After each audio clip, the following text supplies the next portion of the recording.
இங்கே சென்னையில் புயல் வந்துச்சு, அங்கே பெரிய அரசியல் ஆக்கிட்டாங்க.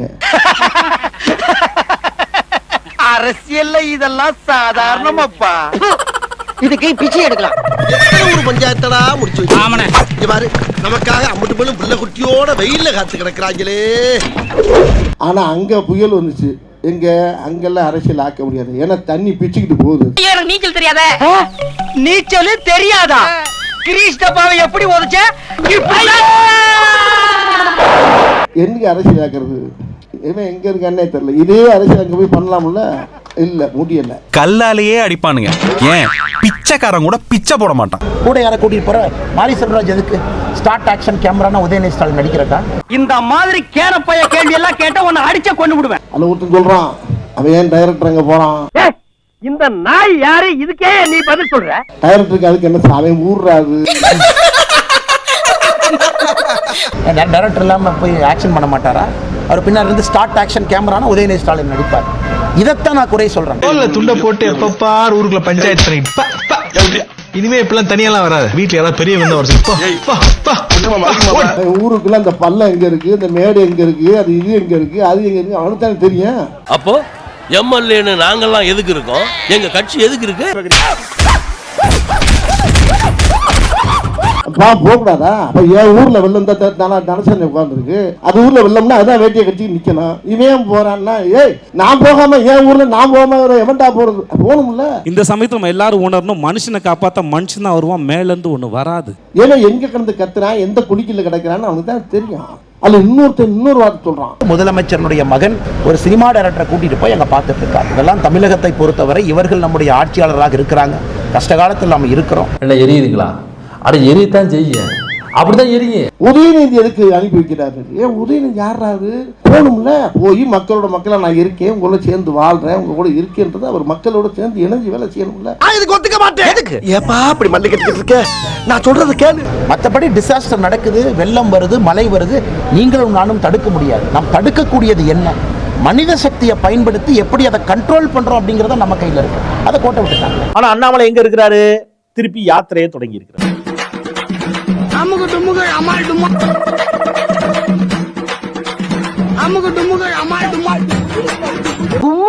ஒரு குத்து குத்துற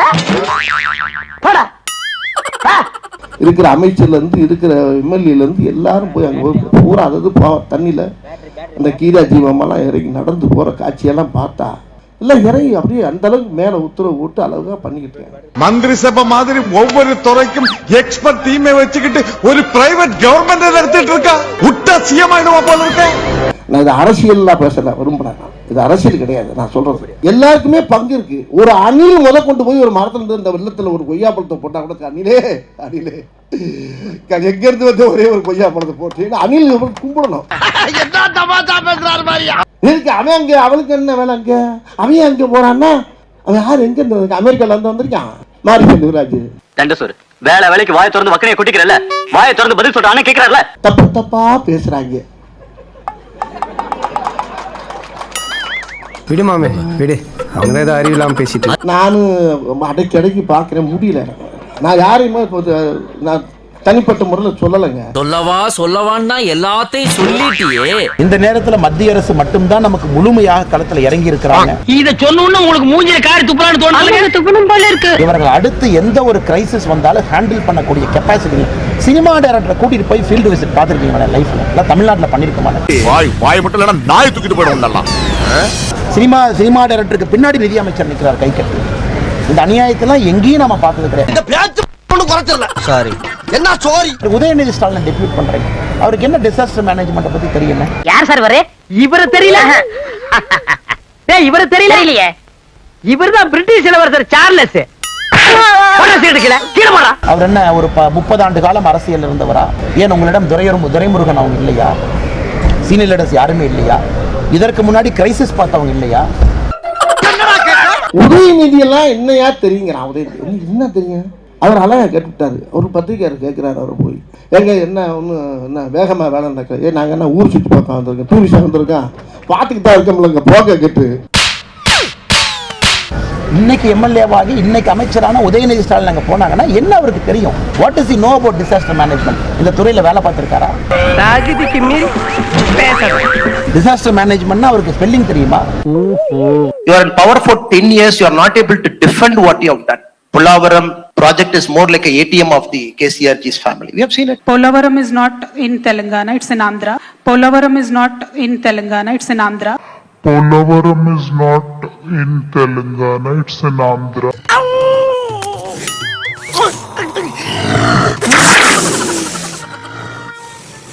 என்ன வேலை செஞ்சுக்கிட்டாலே இருக்கு எல்லாம். ஒரே நாள்ல இப்ப மழை பெஞ்சு வெள்ளம் அடிச்சுக்கிட்டு இருக்கும்போது ஒரு வேலை காணாங்க. எப்படி நீச்சல்ல போய் என்னத்தை தரப்ப நாங்கெல்லாம் போக முடியுமா? போக முடியாது. மக்கள் படுற கஷ்டத்தை உண்மையிலே உணர்றாங்க கவர்மெண்ட்ல. இந்த நேரத்தில் மத்திய அரசு மட்டும்தான் நமக்கு முழுமையாக களத்தில் இறங்கி இருக்கிறாங்க. பேசாம ஏன்டா போய் எமோஷன் ஆற நீ? ஏன் எமோஷன் ஆற நீ? போட்டு தள்ளிடுவேன். அரசியலே பண்ண தெரியலங்கிறது தான். மாற்றம்டா. இந்த அண்ணாமலைன்னு ஒரு ஆள் இருக்கிறான் பாருங்க, இவனுலாம் வந்து அரசியலை பொறுத்தளவுக்கு ஜீரோ தானே. சொத்துரையும் அடி வாங்கியாச்சு, சேத்துரையும் அடி வாங்கியாச்சு. அவங்க பிஜேபி வேற வழி இல்ல, இந்த மாதிரி தலைவரா போடுறத தவிர அவங்களுக்கு வேற வழி இல்ல. அவன் பாவம். ஏண்டா எங்களை இன்னமுமாடா நம்பிக்கிட்டு இருக்க? இன்னும் பச்சை பிள்ளையா இருக்கேடா. சரி, இவனை போட்டு ஏதாவது கட்சியில ஒரு கூட 2 சீட்டாவது வாங்க முடியுமான்னு அவங்க நினைச்சிட்டு இருப்பாங்க. அது முடியாது நானே சொல்லிட்டேன். அவங்க மேல தப்பு கிடையாது, அந்த கட்சியினுடைய இது. அதுக்கெல்லாம் ஒரு குடுக்குல வேணல. ஆமாடா, சில தரித்திரம் முடிச்சவனுக்கு அதெல்லாம் கிடைக்காது. தமிழ்நாடு அரசாங்கம் பாதிக்கப்பட்ட மக்களுக்கு 6000 ரூபாய் கொடுத்துட்டு இருக்காங்க. அந்த நிவாரண தொகை போதும்னு நினைக்கிறீங்களா, இல்ல இன்னும் கொஞ்சம் ஜாஸ்தி வழங்கணும் அப்படின்னு நினைக்கிறீங்களா? 6000 ரூபாய் பெர் பர்சனுக்கு கொடுக்கறாங்கன்னா அது அவங்க இஷ்டம், அவங்க கொடுக்கறாங்க. நான் அதை பத்தி காமெண்ட் பண்ணல. அதான் அது அவங்க குடுக்கறாங்க, அது அவங்க விருப்பமா மேடம்? சோ இதுல இருந்து என்ன தெரியுது? ஒன்றிய அரசு வெள்ள நிவாரணமா மக்களுக்காக 5 பைசா கூட கொடுக்கல. ஒண்ணு. ரெண்டாவது, நம்ம ஊர்ல பல சங்கிங்க பாஜக ஒன்றிய அரசு மக்களுக்காக 10,000 ரூபாய் கொடுக்க சொன்னதாவும், அதுல தமிழ்நாடு அரசு 4,000 எடுத்துக்கிட்டு மீதி 6,000 மக்களுக்கு கொடுக்கறாங்கன்னு பரப்பிட்டு இருக்கானுங்க. அதுவும் பொய்ன்னு ஹென்ஸ் ப்ரூவ்டு. நெக்ஸ்ட், ஏன் கேஷா கொடுக்கறீங்க? அது கவர்மெண்ட் பணம் தானே. என் அப்பா சொத்து இல்லையே, உங்க அப்பா சொத்து இல்லையே. குடுக்கறத குடுக்கறீங்க, அக்கவுண்ட்ல டைரக்டா போடுங்க. இன்னைக்கு மக்களுக்கு எல்லாருக்கும் மோடி ஐயா அக்கவுண்ட் கொடுத்திருக்காரு பேங்க்ல, டைரக்டா அவர் அக்கவுண்ட்ல கொடுங்க. அந்த 6,000 ரூபாவை ஏன் பேங்க் அக்கவுண்ட்ல டைரக்டா போட வேண்டியதானேன்னு கேக்குறாங்க. மேடம், இது ஒண்ணும் உங்க பாஜக கொடுத்த காசு கிடையாது. அது எங்க பணம், நாங்க எப்படி வேணாலும் கொடுப்போம். பேங்க்ல போடாததுக்கு முக்கியமான காரணம் என்ன அப்படின்னா, பேங்க்ல மினிமம் பேலன்ஸ் இல்லன்னு அந்த காசை பேங்க் எடுத்துப்பாங்க. கலைஞர் உரிமை தொகை பேங்க்ல போட்ட மாசம் பல மக்களால அந்த காசை எடுக்க முடியல. காரணம் மினிமம் பேலன்ஸ் இல்லன்னு பேங்க் புடிச்சிட்டாங்க. அதுல கத்துக்கிட்ட பாடத்தால தான் இந்த முறை கையில குடுக்குறோம். அவ்வளவுதான். விளக்கம் போதுமா மேடம்? ஸ்டார்ட் பண்ணு.